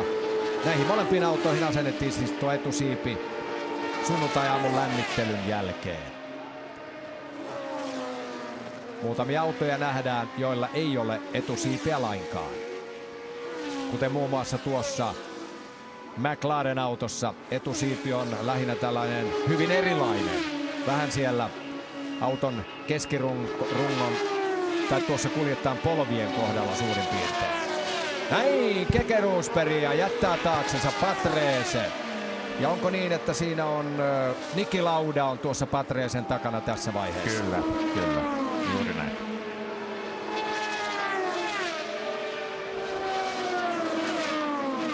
Ja Lauda etsi ohituspaikkaa. Tuossa saattaisi olla hyvä paikka, mutta Lauda ei sitä käytä hyväkseen. Teho ei riitä. Kaksinkertainen mestari tietää, miten Dizonin radalla ajetaan. Täällä on ajettu siis viikonlopun aikana jo paljon vapaita harjoituksia aikaa. Jo rata on tullut kaikille tutuksi, vaikka tällä radalla ei tämä joukko ole koskaan aiemmin ajanut. Nyt tämä kerta ajetaan ja etukäteistiedot jo kertovat, että tälle radalle ei enää palata, joten tämä jää ainutlaatuisena kilpailuna Sveitsin Grand Prix-sarjassa viimeisenä historiaan. Ja Lauda edelleen yrittää vimmatusti Patresen ohitusta. Jälleen hän joutuu asettumaan imutukseen, mutta nyt se tulee. Patrese antaa hienosti, herrasmiesmäisesti tilaa. Joo, ilmeisesti Patresella on nyt joku ongelma, nimittäin ei hän edes yrittänyt taistella oikein tosissaan, vaan ilmeisesti ymmärsin sen, että takaa tuleva mies tulee sen verran vauhdikkaasti, että turha yrittää ryppyillä ja päästi aika lailla ketterästi siitä Laudan ohitseen. Kyllähän sitä kiusaa voi tehdä jonkin aikaa, mutta joku tolkku siinä kiusanteossakin pitää olla. Jos nähdään, että takaa tuleva kaveri on selvästi nopeampi, niin siitä kiusanteosta ei ole paljon iloa sitten. Ei kummallekaan. Hienoa, saamme nyt Keke Rosbergiäkin vähän enemmän kuviin. Hän taistelee hienosti turbomoottorein varustettujen autojen takana. Ensimmäisenä vapaasti hengittävällä autolla. Siellä vilahteli myöskin Keken tallitoveri Derek Daly. Joo, siinä numerolla 7 John Watson. Kyllä. Ja siellä kiipeää jälleen tuota korkeaa mäkeä. Ei se nyt ihan noin korkea ole, mitä tuo TV-kuva näyttää, mutta korkealle siinä noustaan. Korkeuserot kaiken kaikkiaan merenpinnasta ovat noin 450 metrin erolla matalimman ja korkeamman kohdalla. Eli tällä radalla on lyhyydestään huolimatta aika paljon korkeuseroja. Niin kuin näkyy, kuva kertoo, käydään välillä notkon pohjalla ja sitten taas kiivetään. Mutta niin kuin Kekekin on monen kertaan sanonut, että ei näitä mäkiä millään tavalla tuolla auton ohjaamossa huomaa. Siellä mennä viiletetään aivan niin kuin tasamaata suurin piirtein, että missään kohtaa ei kyllä erityisemmin kutita vatsan pohjasta, jos käydään notkon pohjalla ja lähdetään nousemaan ylös. Se on niin kuin keskittymistä 100% vain siihen ajamiseen. Ja sitten erityisesti tällä radalla, tuolla takaosalla, takasektorilla, niin on näiden mutkien hallinta. Hienosti menee kyllä René Arnoux. Siinä on, niin kuin ei René Arnoux, vaan Alain Prost. Professorin tavaramerkki hän on tämä hyvin kevyt kosketus ohjauspyörään ja pehmeä autolla auton eteenpäin vienti. Ei repivää, riuhtovaa, hyvin pehmeää ajamista. Mutta kestääkö auto maaliin? Kestävätkö renkaat? Siinä meille jännitettävää. Alain Prost. Ja hyvin on rauhallinen paikka nyt ajaa. Ei ole ketään lähelläkään tuolla edessä. Eikä kukaan pysty haastamaan pahemmin. Joka tapauksessa René Arnoux on toisena, Keke Rosberg hienosti kolmantena.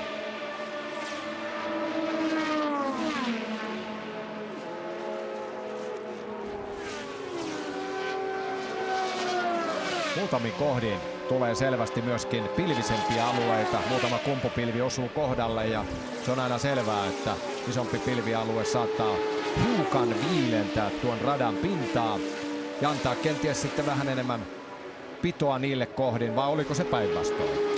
Ennen kaikkea moottorille se on aina pieni helpotus, kun tuo ilman lämpötila vähänkin tulee viileämmäksi. Silloin moottori saa vähän enemmän ilmaa keuhkoihinsa ja sitä kautta niin moottori toimii vähän paremmin.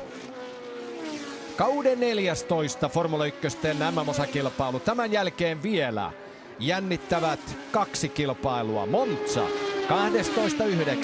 ja kauden päätöskilpailu kaukana Kaliforniassa. Pelikasinoiden ja pelihimoisten luvatussa kaupungissa Las Vegasissa 25. syyskuuta. Tuttuja miehiä edelleen. Prost, Arnoux, Rosberg, Lauda, Piquet, Patrese. Patrese jäänyt jo kierroksen kärjelle. Aika yllättävää ottaa huomioon kuitenkin, kuinka hyvin Nelson Piquetin auto on tuolla toiminut. En tiedä sitten viittaisiko se siihen, että Patresella on jonkin sortin ongelma autossaan, mutta kyyti ei ole ihan niin kylmää kuin tuolla kärkikolmikolla. Bruno Giacomelli, italialaiskuljettaja, ei mahdu 6 parhaimman joukkoon. Eikä tämä kausi ole suuremmin riemua tarjonnut muutoinkaan Alfa Romeolle. Mutta siellä sitten omaa keskinäistä taistelua käydään. Siellä menee kuitenkin sitten, oliko René Arnoux ja hänen takanaan. Eikö siinä René... Taitaa olla Prost. Eikö se on René Arnoux? René Arnoux aivan oikein. Väijyy noita kierroksella ohitettavia, jotain 2 kappaletta siinä edessään. Arnoux on toisena ja nyt kierroksella ohitettavat jälleen hidastavat hänen menoaan. Joo, René Arnoux ja Alain Prostin erottaa parhaiten siitä, että René Arnouxlla on koko valkoinen kypärä, kun Alain Prostilla siinä on vähän sinistä ja aavistuksen verran punaistakin. Ranskan trikolorin värit on Alain Prost tuohon kypäränsä maalauttanut. Ja nytkö sieltä tullaan lentämällä sitten ohitse? Siltä näyttää. Siltä näyttää, joo. Se on nyt tapahtunut ja René hyvin tarkka. René Arnoux siinä vähän parantaa sijoitusta. Jos katsotaan kuljettajan autojen numeroita, niin tai säilyttää sijoituksensa ohitti kierroksella. Harmin paikka, että tuo auton numero on tuossa aivan takapyörän takana, ja kun ohjaaja ei meille kovin pitkään näytä tuota takasiipeä sivulta, niin auton numeron havainnointi on hyvin vaikeeta. Alain Prost auton numero on 15 ja René Arnoux 16. Ja ellen väärin huomannut, niin siinä oli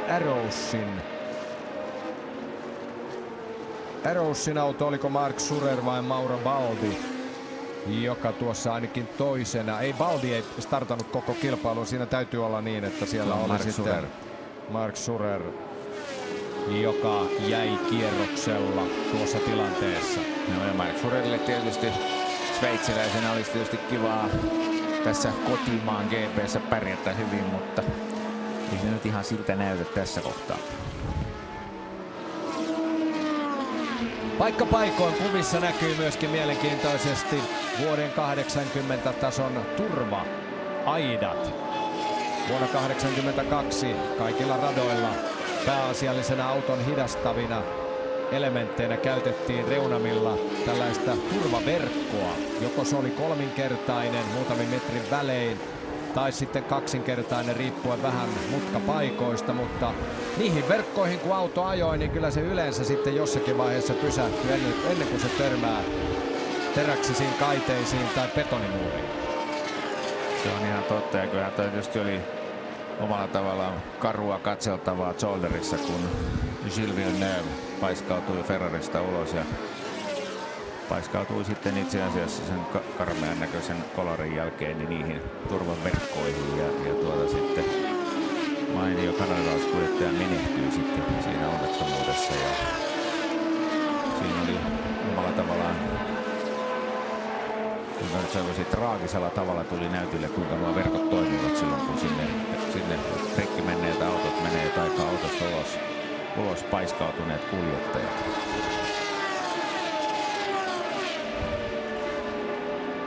Tämä kausi on siis kaikella tavalla ollut hyvin dramaattinen. 2 kuljettajaa on jo menehtynyt. Villeneuven lisäksi Ricardo Paletti Kanadan Montrealin startissa ja sitten vielä vakava loukkaantuminen Didier Pironille Hockenheimin vapaissa harjoituksissa sateisessa ja voi sanoa jopa osittain huonon näkyvyyden omaavissa olosuhteissa. Mutta sirkus jatkuu. Nämä ovat olleet todella surullisia uutisia, mitä Formula 1 maailmasta kaudella 82 kantautui. Mutta Sveitsissä mennään.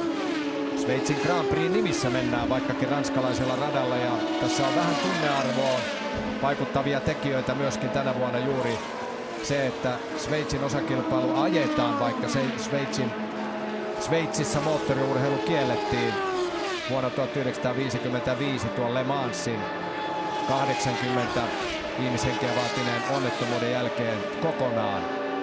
Ja nyt sitten vielä on ollut näin synkkä vuosi Formula 1, mutta täällä mennään. Kilpailu lähestyy aivan pian jo sitten loppumetrejään, ei kuitenkaan vielä. Jännittäviä hetkiä varmasti on tarjolla. Numerolla 4. Brian Henton, 35-vuotias britti, ajaa tuolla tummalla Team Tyrellin autolla. Siellä vilahti kuvissa ja tuleeko hänkin nyt sitten kierroksella varvatuksi aivan pian. Tuossa menee. Ja täältä takaa tulee nyt sitten, taitaa olla Alain Prost, joka siellä on ohittamassa kierroksella Hentoni.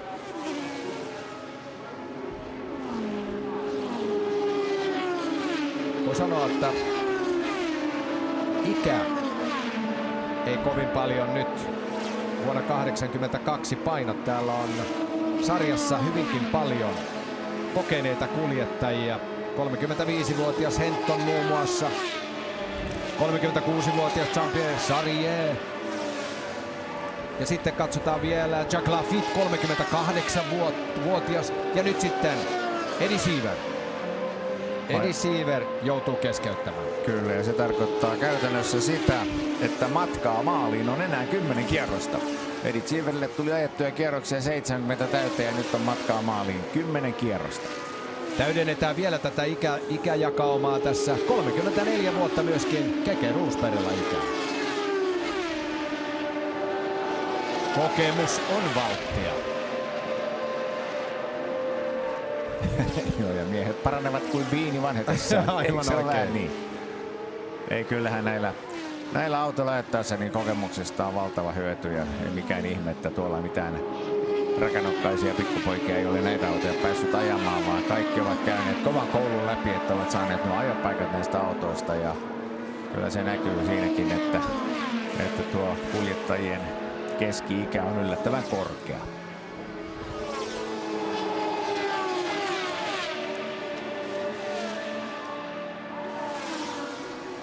Aika-ajon jälkeen Williams-tiimin sisällä oli vähän ja myöskin kansainvälisen median puolelta paljonkin pommitusta siitä, kun aika-ajossa Derek Daly pääsi ohittamaan Keke Roosbergin ja siellä oli tiukkaakin kysymystä siitä, että millä tavalla peli pelataan, kun Kekellä on selvästi mahdollisuudet jopa mestaruuteen ja Daly oli sitten aika-ajossa niinkin nopea. Mutta Keke Roosberg näytti jo sitten, niin kuin hän sanoi jo etukäteenkin, että ilman muuta Derek saa antaa tietä. Ja Keke sanoi jo ennen kilpailua, että minä ohitan hänet jo ennen ensimmäistä mutkaa. Ja niinhän siinä tuli käymään. Iisalmen suuri mies on ollut aina hyvin päämäärätietoinen. Ja kyllähän sekin kertoo kaiken, että ennen tätä kilpailua Derek Dalylla oli kasassa 7 pistettä. Kun Kekellä niitä pisteitä on 31, eli kyllä se vähän määrää ton marssijärjestyksenkin aika lailla selvästi. Mitäs siellä nyt näyttää olevan? Ilmassa savua tai hiekkapölyä. Tässä olemme sitten René Arnoux kyydissä.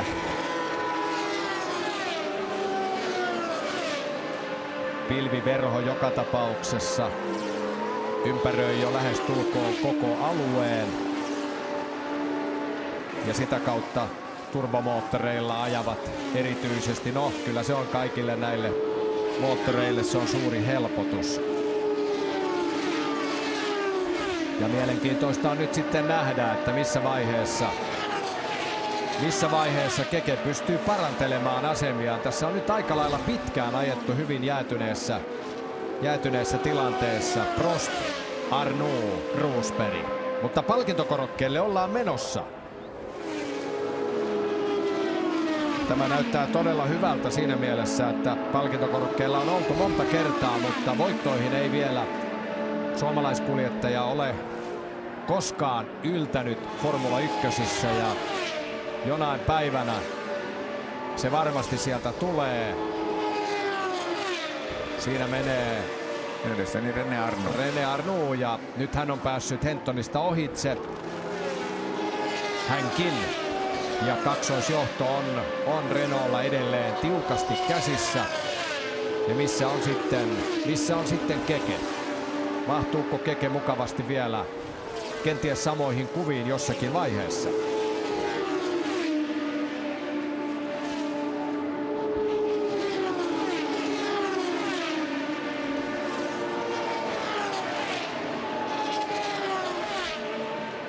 Siinä Prostin ja Arnun välinen ero on enää vajat 5 sekuntia. Eturivistä lähteneet kuljettajat hallitsevat kilpailua tässä vaiheessa. Piquet oli ainut Brabham-tallin kuljettaja, joka alkuvaiheessa pystyi sitä rintamaa rikkomaan, mutta nyt Piquet on sitten jo joutunut antautumaan Renault Arnulle. Siinä hän pääsi Arnuista ohi ja entäs nyt? Nyt näyttäisi siltä, että onko kierroksella jääneenä, onko se Ricardo Patrese? Mielestäni jos tuossa kypärässä on vähänkin punaista, niin se viittaisi siihen, että se on Nelson Piquet ja saattaa olla, että nämä miehet tällä hetkellä taistelevat sijasta 2. Mutta toisaalta kyllä Piquetkin menee aika hiljaa juuri nyt. Mikä lienee Nelson Piquetin ongelma? Siellä menee Prost ja täältä tulee nyt sitten Arnoux ja heti perään liimautuu Nelson Piquet. Mutta veikkaan kyllä niin, että Piquet on kierroksella jäänyt tuossa tilanteessa jo tälle kärkikassalle. Saattaa muuten olla, Mutta joo, kyllä olet oikeassa. Saattaa olla juuri se tilanne. Varikkopysähdys pudotti hänen viidenneksi. Kyllä, ja sen takia hän päästi Arnoun sen verran ketterästi suuremmin estelemättä ohitseen. Mutta näitä Renault-miesten välinen ero alle 5 sekuntia. Samalla polttoainekuormalla mennään maaliin. Nyt vaan tässä täytyisi saada ystävämme Keke Rosbergin kuvia. Sieltä Keke tulee. Sieltä hän tulee. Sieltä tulee ja mielestäni Keke ajaa tällä hetkellä sijalla 3. Et siellä on 2 Renaulta kärjessä. Sitten siellä on Keke kolmantena ja Nelson Piquet on jäänyt syystä tai toisesta tuolle kärkikolmikolle. Kierroksella, kyllä. Ja siinä oli mielessäni myöskin Niki Lauda vielä vahvasti kuvissa mukana. Vai oliko Andrea de Cesaris? Katsotaanpas nyt mitä tapahtuu tuolla. Voi hyvinkin olla, että Niki Lauda vielä on siinä vahvasti Keken kanssa haastamassa tilannetta. Siellä menevät Renault-kuljettajat ja ranskalainen ohjaaja luonnollisesti seuraa oman maan kuljettajia, oman maan autoteollisuuden merkkituotetta. Ja näin kierrokset vanhenevat. Vähän reilu minuutti menee tuohon yhteen kierrokseen ja mitä kevyemmäksi autot tulevat, sitä nopeammin tuolla radalla mennään. Tosin renkaiden kuluminen vähän jarruttaa. Ja siellä oli nyt sitten hyvin läheltä piti tilanne. Ohituspaikka Prostille. Siinä Arnoux. Lähellä mennään. Ja heidän välinen eronsa on vain 4 sekuntia. Kyllä.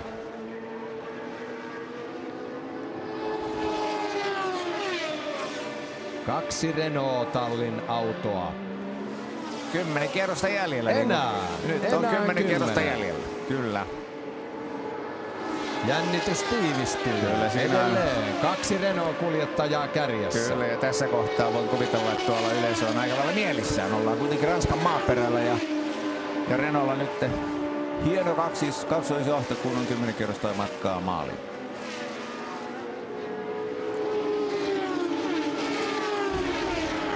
Jännittäväksi tämä menee. Kaiken kaikkiaan ajetaan siis 80 kierrosta. Ja edelleenkin ranskalaiset autot paahtavat siellä kärkipaikalla.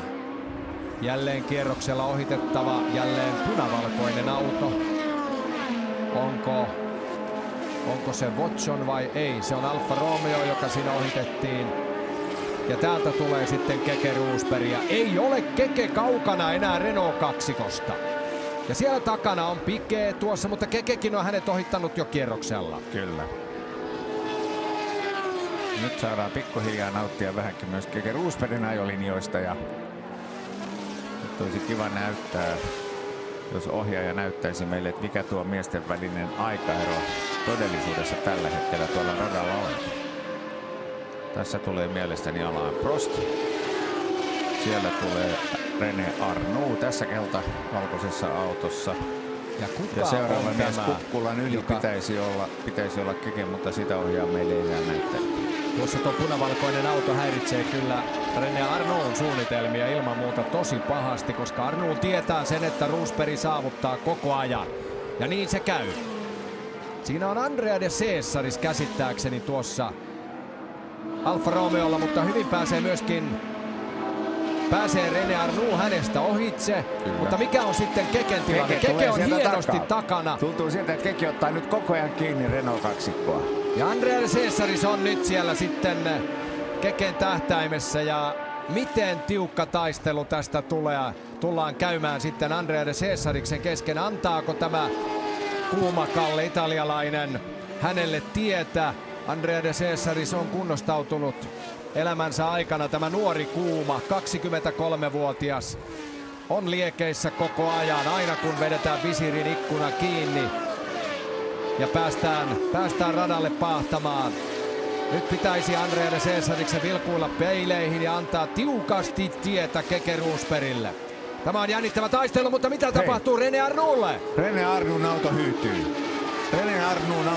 Tämä tietää sitä, että Keke on jo kakkospaikassa. Kyllä. Tiukasti kiinni. Arnoux siinä. Kyllä, jotain on nyt on pielessä René Arnoun autolla. Niin paljon tuo vauhti hidastuu tuossa ihan yhtäkkiä. Siellä menee Prost. Prost tulee tässä näin. Ja mitä tapahtuu siellä? Keke ampautuu Andrea de Cesarikseen melkein kiinni. Joo, ja tunkee hiekalle. Näyttää käsimerkkejä de Cesarikselle, että käsittämättömän tiukka tilanne, koska Keke taistelee nyt voitosta ja italialainen on noin kaukana. Hän on kierroksella jo jäänyt käsittääkseni, joten hänen olisi pitänyt aikoja sitten antaa jo tietä. Mutta Keke tunkee väkisin reunalle, kun tullaan lähtösuoralle ja itse asiassa puskee Andrea Cesariksen siinä tilanteessa ulos ja Keke on toisena. Kyllä. Nyt todella tiiviisti toisena ja tavoittelee. Prost. Ja nyt tuon kukkulan yli pitäisi tulla Keke ja tulee. Hyvältä näyttää. Williams Fordilla pahtaa. 34-vuotias Keijo Keke Rosberg sieltä ja nyt sitten vaan Prostin imuun ja ohittamaan. Hienosti on Keke ajanut. Ei yhtään varikkopysähdystä. On aika kova riski. Ja on vaatinut niin sanotusti siviilirohkeutta juuri tämä sekarengastus. Ja sitten nämä kaikki etusiipiasiat, niin kuin Keke sanoi, että hän ei muista, koska hänen autossaan on tällä kaudella ollut edes etusiipi. Mutta kaikkien niiden vapaiden harjoitusten ja aika-ajon perusteella he tekivät sen ratkaisun, että sillä parannetaan ajo-ominaisuuksia. Ja näin on käynyt. Keke on pysynyt kärkitaistelussa mukana, mutta ei ole helppoa. Siinäkin oli mennä pitkäksi ja leveäksi tuo mutka. Ja näin tulee sitten Keke. Komeasti tuolla Williamsin autolla ja nyt käyvät kierrokset vähiin. Ai, kun menee vähän leveäksi ja sieltä menee Arnoux. Arnoux tulee sieltä sisään. Kyllä. Peli on pelattu ja ranskalaiset ovat varmasti pettyneitä. On se harmillista. 5 kierrosta matkaa maaliin ja homma piti jättää kesken. Mutta nyt mielestäni noita kokonaisia kierroksia maaliin on enää runsaat 3. Kyllä menee Kekekin aivan limiteillä. Kerta kaikkiaan herkullisen näköistä menoa, mutta liukkailla, lumella ja jäällä ajokokemuksensa aikanaan hankkinut suomalaistähti, niin kyllä hän osaa ajaa ja tuoda autoa tiiviisti ja tasatarkkaan. Ja Arnoux tulee takaisin. Kyllä, tulee takaisin radalle.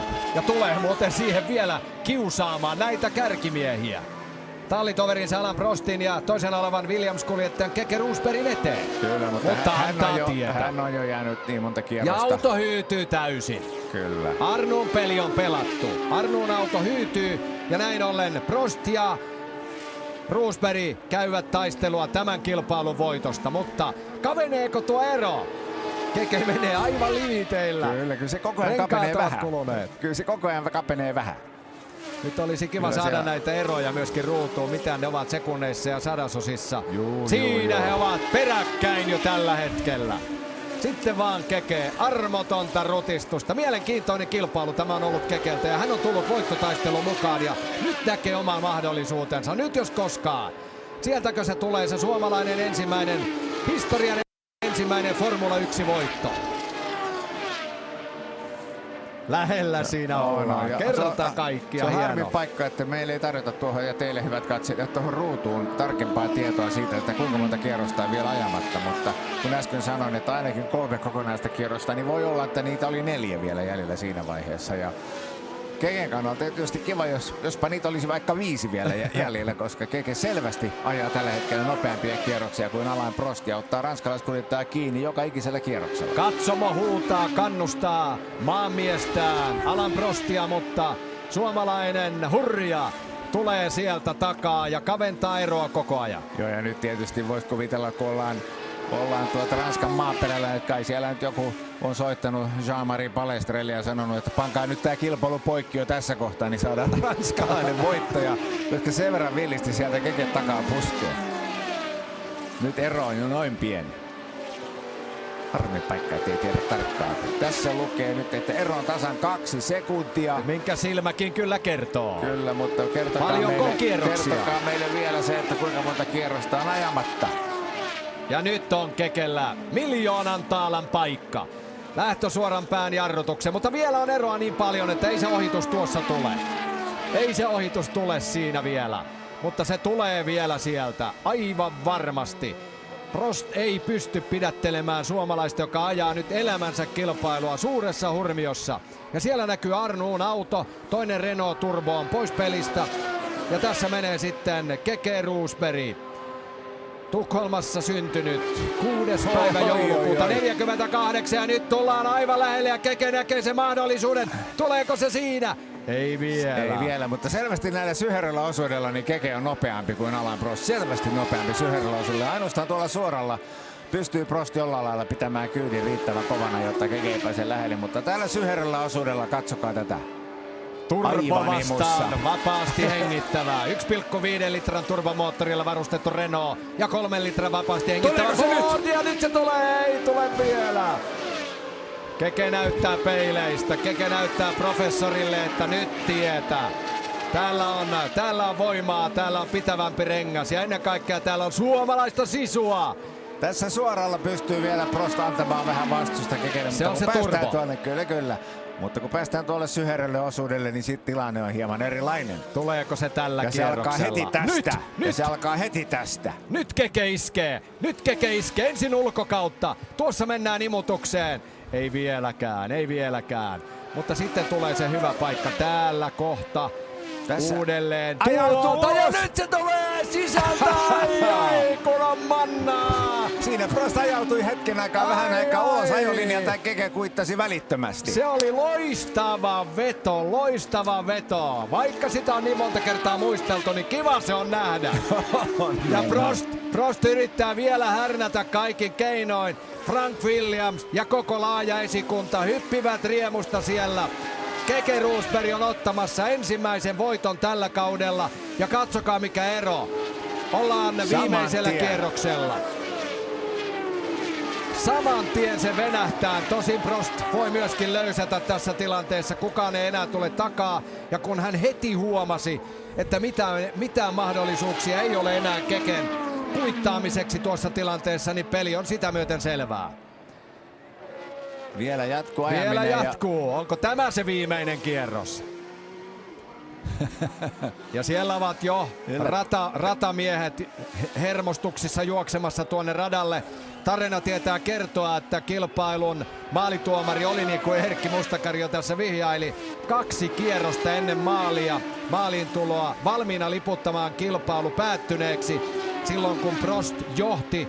Mutta Williams Tallin päämekanikko Frank Döni, eli tasan kierros aikaisemmin, Frank Döni, Keken kilpailuinsinööri, meni naputtamaan ruutulippumiestä, että Sir, vielä on 2 kierrosta.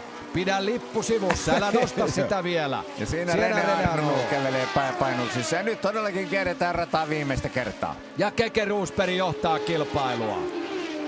On tämä hienoa. Tästä suuresta päivästä.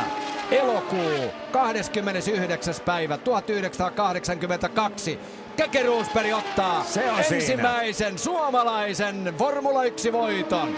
Hän on maalissa ja voittajana Sveitsin osakilpailu, joka samalla myöskin on historian viimeisin Sveitsin osakilpailu. Ja samalla Keke Roosbergin ja suomalaisten formulakuljettajien ensimmäinen Formula 1 osakilpailuvoitto. Sen tekee Keke Rosberg todella hienosti ja tyylikkäästi, hienolla ajolla, taktisesti viisaana, vaikka lähtöhetkeen sisältyy paljon dramaattisia, rohkeita ratkaisuja, kuten muun muassa tuon etusiiven laittaminen, sekarengastus ja niin edelleen. Mutta kaikki nämä olivat viisaita päätöksiä.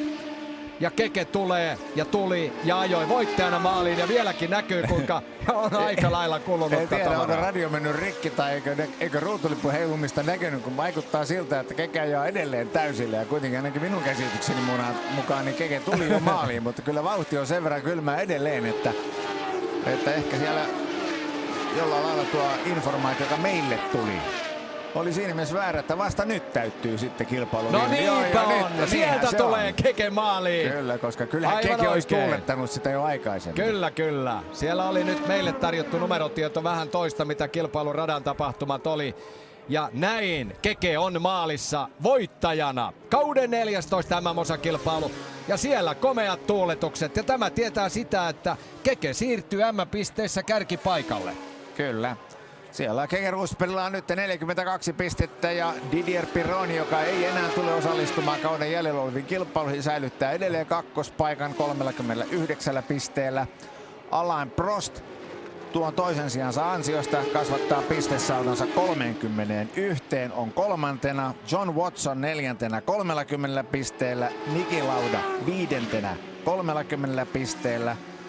Ja Elio De Angelis kuudentena 23 pisteellä. Ja todetaan nyt se vielä, että tämä Keken voitto tarkoitti sitä, että tästä tuli tämän kauden Kekestä tuli 10. kuljettaja, joka on yltänyt tällä kaudella 1982 voittoihin. Se oli erittäin hienoa ja todella miehekäs työ. Kilpailun jälkeen Keke kertoi ja sadatteli erityisesti Andrea de Cesariksen idioottimaista ajoa. Ja valitteli juuri sitä, että siinä oli jopa riskit, että hänen mahdollisuutensa voittoon olisivat karjutuneet siihen, että Andrea de Cesaris ei antanut tietä, mutta kaikki päättyi loppujen lopuksi rohkeaan ratkaisuun siinäkin ohitustilanteessa. Keke puski italialaisen ulos ja pääsi jatkamaan puhtaasti omaa ajoaan. Ja siinä näkyy kunniataulukko. 81 kierrosta itse asiassa ajettiin, vaikka alun alkaen ilmoitettiin, että 80 on kilpailumitta. 7,1 sekuntia on Keken ja Prostin välinen ero, ja sinne Parc Fermé-alueelle, suljetulle alueelle, vie Keke autonsa ja nousee varmasti rajusti tuulettaan tämän vuoden 10. voittajana autostansa ulos ja nousee tuonne palkintokorokkeelle. Ja vaikutti siltä, että Patrick Hedginen juoksi hurjaa vauhtia onnittelemaan Kekeä ja ei mikään ihme. Kyllähän Williamsilla tiedetään se, että kuinka arvokas asia tuo ensimmäinen voitto jokaiselle Formula 1-kuljettajalle on, ja nyt se osui Keken kohdalle. Ja eiköhän kohta päästä kaikki nauttimaan noista hetkistä, kun Keke nousee tuonne korkeammalle korokkeelle. Siinä näkyy tämä taulukko maailmanmestaruuspistetilanteessa, kun 2 osakilpailua on vielä jäljellä.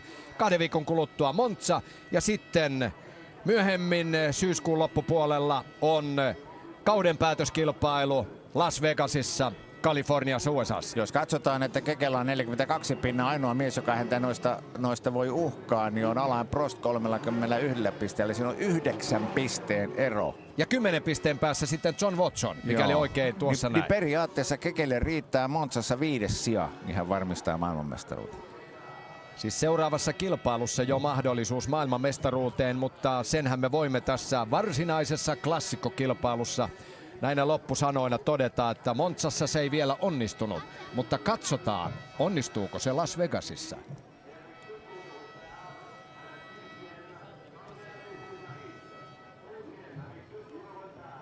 Varikolta ja katsomoista pääsevät nyt katselijat tuonne lähtösuoralle. Mutta sen verran vaikeaa se näyttää olevan noiden aitojen yli kiipeäminen, että niin kuin se on aina kautta aikojen ollut. Kyllä, ja samanlaista hurmiota, mitä olemme vuosien saatossa nähneet tuolla Italian Monzassa, niin ei näköjään tarjota meille täällä Ranskan Dijonin radalla, mutta mitäpä tuosta. Tuskin sillä nyt niin suuri merkitys on, että onko tuossa palkintopallin edessä 100 ihmistä, 1000 ihmistä tai 100 000 ihmistä. Keke Rosbergia lämmittää tieto siitä, että juuri tällä hetkellä Keke Rosberg on maailman paras Formula 1-kuljettaja. Juuri näin. Maailman paras Formula 1-kuljettaja. Johtaa M-pisteissä, ajoi loistavan, vakuuttavan kilpailun ja toi Williams-autonsa ykkösenä ruutulipulle. Se oli kyllä hieno kilpailu, hieno suoritus Kekeltä ja yllätti kyllä monet asiantuntijat. Eletään edelleen turboaikakautta ja hyvin vahvasti sitä.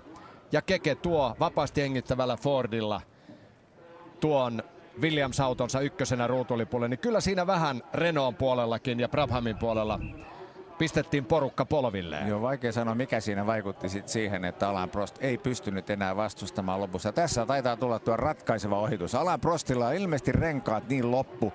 Hän liukuu ulos tuolta sisältä ajolinjalta ja sen hyväksi käyttää Keke tällä lailla. Tarttuuko hyeenä tuohon tilanteeseen nälkäisenä? Ja homma on sillä selvä. Ja lyö Prostin ja se on maukas pala. Ja sitten on se suuri hetki. Suomalainen kuljettaja nousee ensimmäistä kertaa korkeimmalle korokkeelle, palkintokorokkeelle. Näin hän sinne kiipeää. Saa vielä pullollisen vettä ja pääsee sitten huikkaamaan. Keke Rosberg on Sveitsin Grand Prixin, historian viimeisen Sveitsin Grand Prixin, voisiko sanoa jopa ylivoimainen voittaja. Taitavalla, hienolla työllä tehty suoritus. Näin Keke on nousemassa ykköspaikalle. Ei nyt ihan vielä, siellä nopeimmat toimittajat ehtivät jo tuossa vaiheessa ottamaan kommentit. Kyllä. Väkeä on paljon, palkintokorokkeella on vielä niin kuin tyhjää. Sinne odotetaan todennäköisesti kakkos- ja kolmospaikan kuljettajia. Nyt voi Keke tämän kilpailun jälkeen sanoa Jackie Stewartille, että ei tarvitse ajaa viiksiä. Vauhti on kovaa. Kyllä, ja voittoja tulee. Ja kyllä siinä näkee selvästi Alain Prostin ruumiin kielestä, vartalon kielestä, että ranskalaiskuljettaja harmittaa se, että niin lähelle hän pääsi voittoon, mutta joutui sitten kuitenkin lopussa antautumaan. En tiedä, ehkä siinä oli renkaat loppu sitten Renault-autolta niin totaalisesti, että hän ei pystynyt enää ajamaan sellaisia kierrosaikoja kuin kilpailu alkupuolella. Ja näin ollen Keke pääsi sieltä tuolla sekarengasseoksella sitten yllättämään ja ottamaan todella hienon ja arvokkaan uransa ensimmäisen GB-voiton. Siellä ollaan jo valmiina.